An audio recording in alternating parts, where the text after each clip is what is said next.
Hey guys, so today I figured I'd do a little bit of a question and answer video on some of the things you guys have been asking me about the enclosure and some of the details I skipped over last time in the video on how to build it. So first thing I wanted to talk about was actually how you go about installing heating on these things. So there's a number of different ways you can go about doing this. And I actually just built a new cage, so I did two different ways of heating those two, the old one and the new one. So I'll show you guys the differences and what you can do and the options that you have. So with my carpet python cage, as you can see, there she is in the corner there. So what I did with this one is, because this is a bit of a higher heat species, heat tape alone wasn't going to cut it in terms of heating the entire enclosure, ambient temps as well. So I actually do have heat tape, and what I did with this one was I just put the heat tape under the PVC enclosure itself. So the heat tape is actually underneath, as you can see here. This is just a board I put underneath so that the heat doesn't all escape into the wood here that it's sitting on. So the heat tape is actually sandwiched between these two pieces of PVC.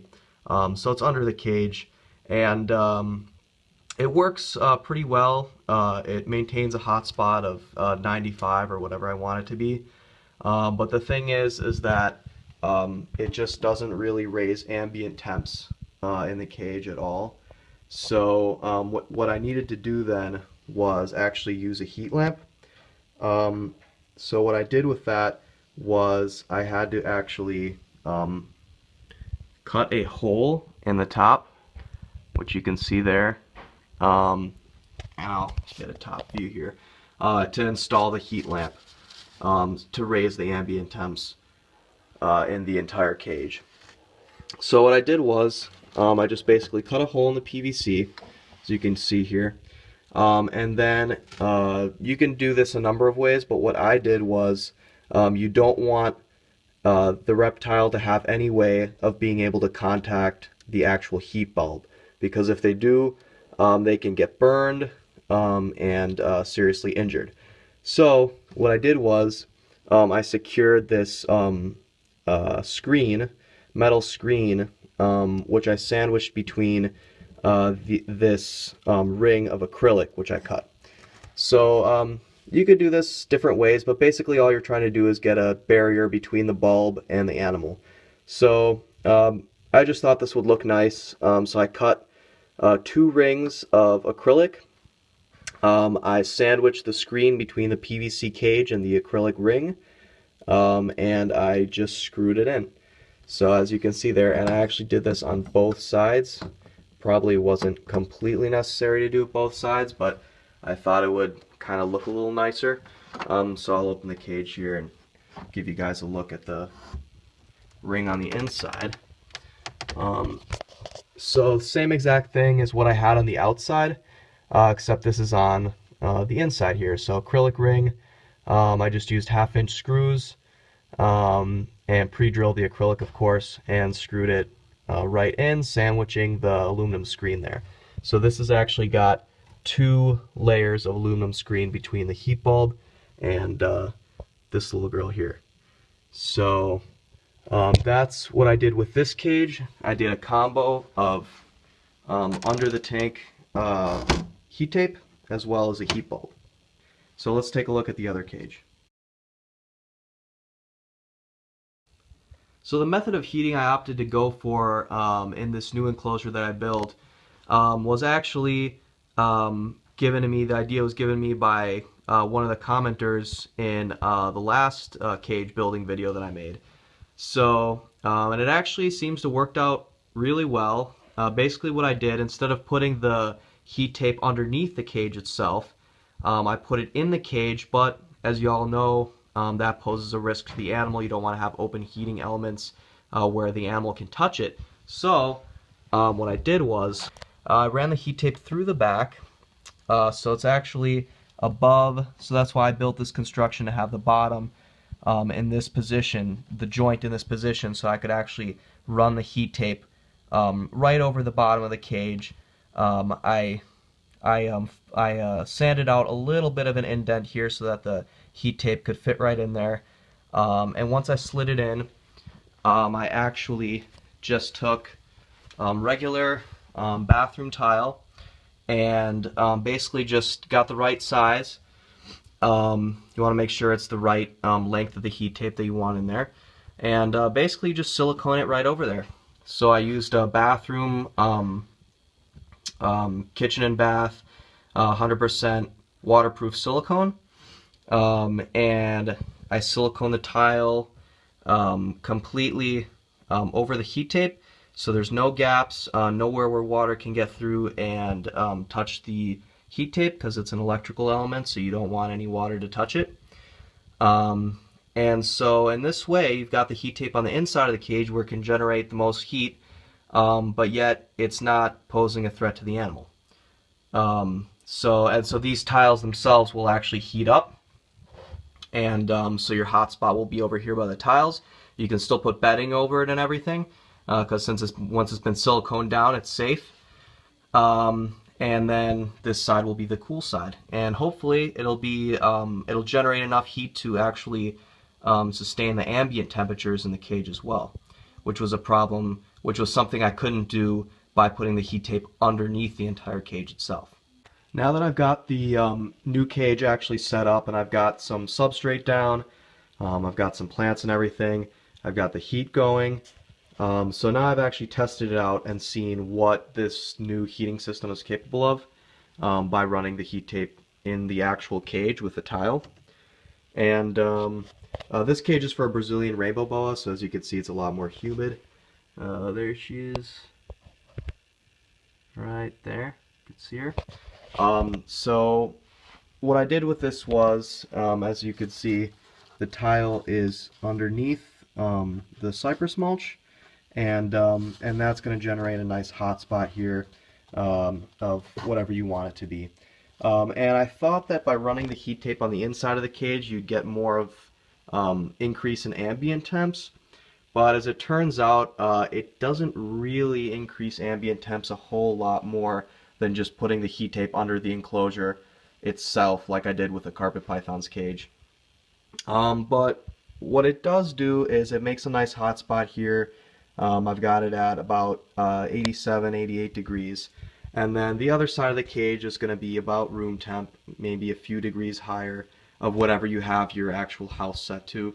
So in this case, it's about 69, 70 on the coolest part of this cage. But for a Brazilian rainbow boa, that's perfectly fine. They're a pretty cool temperature species. But obviously this wouldn't work for something like the carpet python that needs it a little bit warmer. So for this application, it works perfectly fine without using a heat lamp, with just using the heat tape. But it all comes down to just knowing what species you have and what the heat requirements are going to be. So if you're going to have a really high temperature species like the carpet python, you're going to probably need to add another source of heat, like the heat bulb, the heat lamp. It's not going to be enough to just use the heat tape. So, but if for a lower temperature species like this, the heat tape will probably be fine. And this all depends, what combination of heating you're going to use depends on what your ambient temps in your house are at too. If you have a 75-degree house, you're obviously not going to need to worry too much about ambient temps because it's going to be warmer.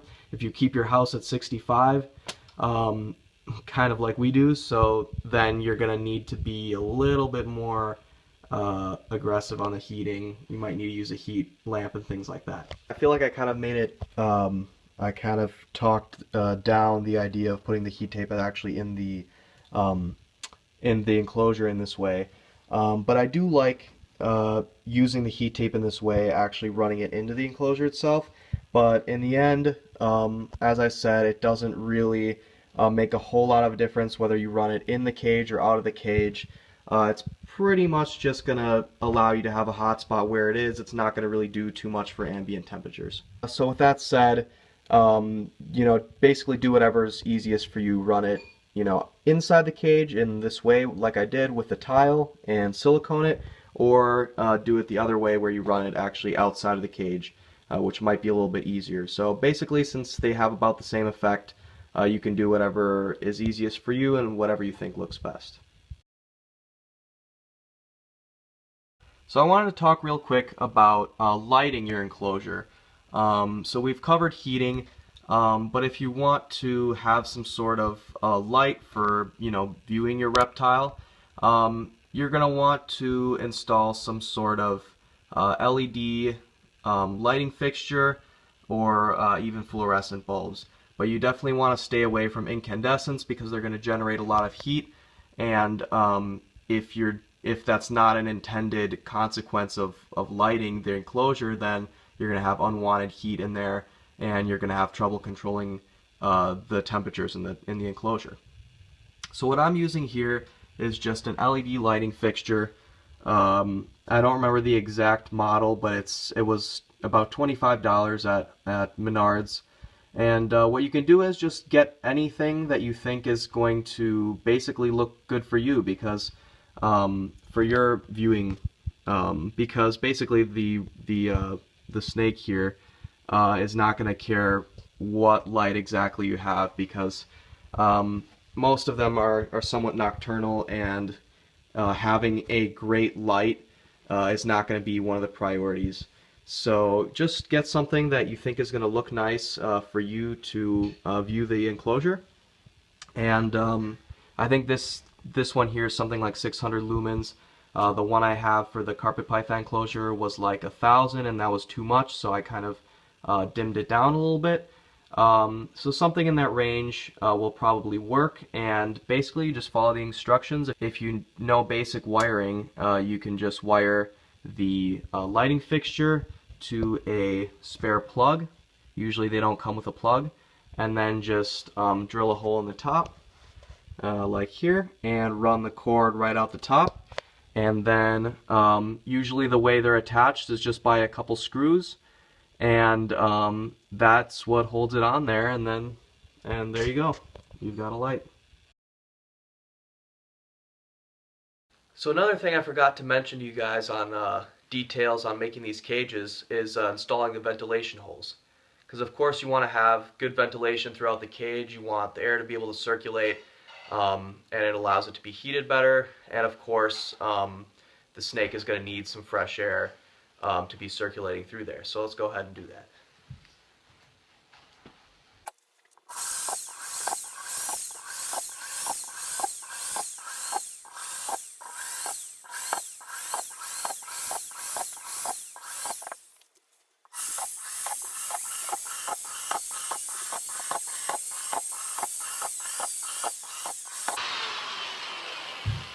And here we go, here's the finished product. Personally, I like to do kind of a little ring pattern. How many holes you want to do is entirely up to you, size of the holes as well.